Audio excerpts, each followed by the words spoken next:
नमस्कार साथियों। तो कैसे हैं आप लोग? उम्मीद है आप लोग अच्छे होंगे, मस्त होंगे, स्वस्थ होंगे और अच्छे से पढ़ाई कर रहे होंगे। तो आज हम आपको कराने वाले हैं क्लास 10th की पोयम डस्ट ऑफ स्नो, जिसका हिंदी में मतलब होता है कि बर्फ की धूल, जो कि रॉबर्ट फ्रॉस्ट के द्वारा लिखी गई है। और इस कविता को आज हम जो है आपको कराने वाले हैं और इसका मतलब जो है हम आपको हिंदी में भी समझाने वाले हैं। और ये जो है आपसे 4 नंबर में पूछी जाती है। और ये जो है एक कौवे की भी कहानी है, इसमें जो है बर्फ के बारे में बताया गया है। तो अगर आपको ये वीडियो पसंद आए या फिर ये पोएम जो अच्छे से समझ में आए तो प्लीज़ वीडियो को लाइक कर देना। आप इस चैनल पर नए हो तो चैनल को सब्सक्राइब कर लेना।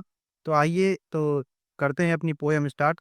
तो the poem dust of snow is composed by Robert Frost, यानी कि ये जो कविता है डस्ट ऑफ स्नो, इसको जो है रॉबर्ट फ्रॉस्ट के द्वारा लिखा गया है।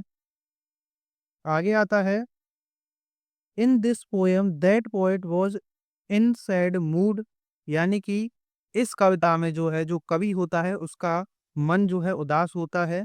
और it had been snowing soon a crow came, तभी जो है वो बर्फबारी हो रही थी और वहां पर जो एक कौवा आता है, यानी कि जो पोएट थे यानी कि जो कवि थे उनका जो है मूड जो होता है वो काफी ज्यादा दुखी होता है, उनका मन जो है काफी ज्यादा दुखी होता है। तो it had been swing soon a coming come came, यानी कि जो वहां पर जो है बर्फबारी पड़ रही थी, यानी कि बर्फ पड़ रही थी और वहां पर तभी जो है एक कौवा आता है। तो it shook the dust of snow on the poet, this change his mood, यानी कि वहां पर जो कौवा आता है तो वो जो है वहां पर एक कवि के अनुसार जो है बर्फ का यानी कि जो है धूल उड़ती है, यानी कवि कहते हैं कि यहाँ पर जो है बर्फ की धूल उड़ रही है। और ये देखकर जो है उसका जो है मूड जो होता है यानी कि उसका जो मन होता है वो चेंज हो जाता है। तो it represent a movement that some simple but has large significance in our life, we face both sorrow and happiness, everyone should be hopeful for betterment, यानी कि it represent a movement that some simple but has large signification, यानी कि ये जो है एक ऐसा पल था या एक ऐसा क्षण था जो कि कुछ हद तक सरल और सिंपल था। और लेकिन ये जो है काफ़ी ज़्यादा महत्वपूर्ण भी था, यानी कि काफ़ी ज़्यादा बहुत बड़ा महत्व भी था इस पल का।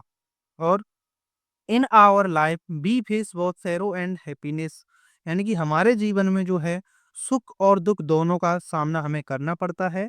Everyone should be hopeful for betterment, यानी कि हर किसी को बेहतर की उम्मीद ही करनी चाहिए।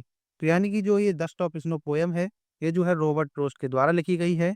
और इस कविता में जो है जो कवि होता है उस उनका मन जो है उदास होता है, लेकिन वो देखते हैं कि यहाँ पर जो है बर्फबारी हो रही है, यानी कि जो बर्फ होती है उसकी धूल गिर रही होती है, वहां पर एक कौवा आता है। और इस मोमेंट को यानी कि इस पल को देखकर जो है कवि जो होता है उनका मन यानी कि उदास से जो है वो काफी ज्यादा चेंज हो जाता है। और ये जो है एक ऐसे पल का ऐसा क्षण होता है, ऐसा पल होता है जो कि काफी हद तक सरल होता है, लेकिन इसका काफी बड़ा महत्व भी होता है। और इस कविता में जो है हमारे जीवन के बारे में बताया गया कि हमें जो है दुख और सुख दोनों का सामना करना होता है। इसीलिए हमें जो है हमेशा जो बेहतर की उम्मीद रखनी चाहिए कि हमारे साथ जो है बेहतर ही होगा। तो उम्मीद है कि आपको ये अच्छे से समझ में आई होगी। अगर आपको समझ में आई हो तो प्लीज़ वीडियो को लाइक कर देना। आप इस चैनल पर नए हो तो चैनल को सब्सक्राइब कर देना। मिलते हैं अगली वीडियो में, तब तक के लिए जय हिंद, वंदे मातरम।